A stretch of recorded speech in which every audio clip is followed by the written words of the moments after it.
Hey guys, welcome back to my channel where I talk about the NWSL, women's soccer, just soccer, only soccer. In this video/podcast, I'll be discussing the NWSL regular season match between the Orlando Pride and the Chicago Red Stars. The Pride are coming off of a draw to Angel City, while the Red Stars are coming off of a win against the Seattle Reign. Alright, so when it came to the Pride's last match against Angel City, the Pride had good movement in the midfield and were able to get their attack forward. They created some good chances on goal. However, there needs to be more support in the attack and in the box. The Pride's attempts on goal, while good, were still easy saves for Angel City's goalkeeper. The challenges for the Pride now are going to involve figuring out what they want to do in the attack when they reach the opposing team's penalty area, connecting where it counts in order to get their attack off quicker, and, of course, getting more numbers in the box. When it comes to the Chicago Red Stars, the Red Stars' back line in their last two matches against the Seattle Reign and the Utah Royals has proven difficult to break through, especially with goalkeeper Alyssa Nair at the top of her game. In addition to maintaining control of the midfield, the Pride needs to figure out how to break through the Red Stars' back line. If the Pride wants to be successful in this match, they need to focus on being quicker with their movement in the midfield and attack, and also defense, in addition to developing their connection in the box. The Pride's finishing ability is also something the team needs to strengthen as well. However, the same could be said for all the teams across the NWSL right now. That being said, let's get into the lineup for this match. All right, so the lineup. We have Anna Morehouse in the goal. For defenders, Brianna Martinez, Emily Sams, Carrie Abello, and Kylie Strom. For midfielders, Morgan Gautreau, Angelina, Martha, and Luana. For forwards, Adriana and Ali Watts. It's a good lineup. I'm looking forward to seeing that connection and movement in the midfield and attack with Angelina, Martha, Luana, and Adriana.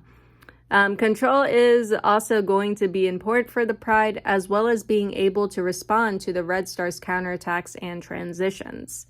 The Pride backline also needs to be better aware of passes and through balls behind the backline. Additionally, the backline and defense need to close down any gaps or open spaces in the box.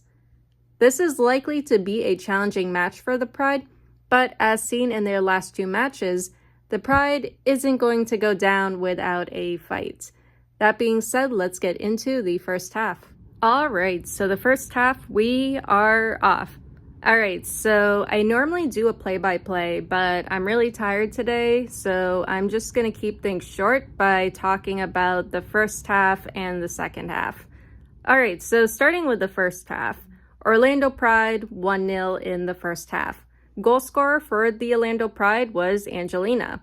So Angelina had this really awesome goal. She would score directly from the corner kick, directly from the corner. It was a really cool goal. I originally thought Ali Watt may have got her head to the ball, but no, Angelina scored directly from the corner. Like, it was a really awesome goal. Anyway, this was a great first half for the Pride. The Pride showed great control and movement in the midfield and attack and were able to create some good chances. The main issue for the Pride seems to occur when they reach the Red Stars penalty area. There needs to be more support in the attack getting forward, better connection in the box, and better finishing. The Pride could remedy this by increasing their pace, making sure everyone is on the same page, and getting their crosses and services off much quicker. Long passes and getting behind the Red Stars' back line could also work in the Pride's favor.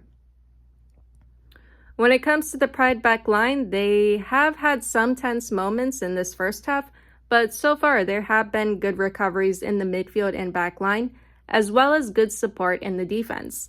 The defenders still need to have better awareness, and they must watch out for balls and passes behind the back line.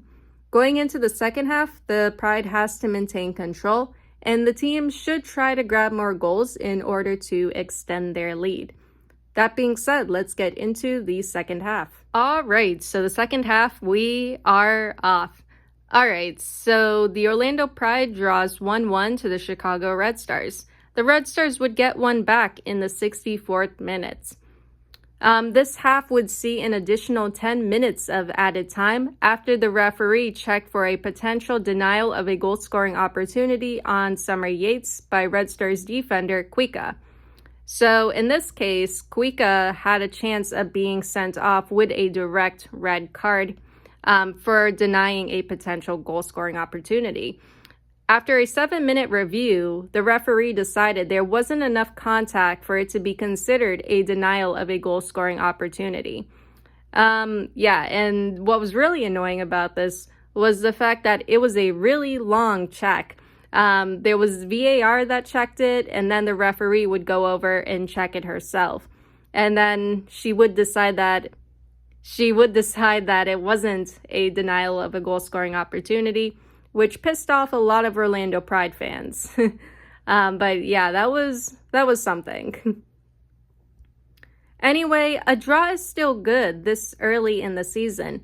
However, the Pride team eventually needs to win some games and figure out how to achieve those wins, how to grab more goals in their upcoming matches. Still, this was a good performance from the Pride. Despite the Red Stars getting on the ball more, the Pride remained unshakable and had no issues recovering possession. Much like the first half, there was great movement and control in the midfield. The Pride was able to get their attack forward and create a few chances, but unfortunately, the team couldn't convert them in the end. The Pride has definitely improved from last season. The team is very confident and determined. They're showing a lot of potential, especially with their movement and control in the midfield. I originally thought the Pride was going to struggle with keeping possession against the Red Stars. However, the Pride in the end would have the most possession at 59%. The team looks great, but the Pride's biggest issue right now is figuring out and organizing their attack. They need to be faster getting forward and quicker with their crosses and services. If there's more support in the attack and the team can get numbers in the box, perhaps Adriana, Doyle, Watt, Angelina, Martha, etc. can be quicker with their services, crosses, and touches. For now, though, I'm just going to leave it at that. Alright, so no NWSL schedule next week. We are going into another short international break. So yeah, we have that to look forward to. The U.S. women's national team will be participating in the She Believes Cup. Alright, so that is all I have for you guys today or tonight, and I'll see you all in the next one. Later.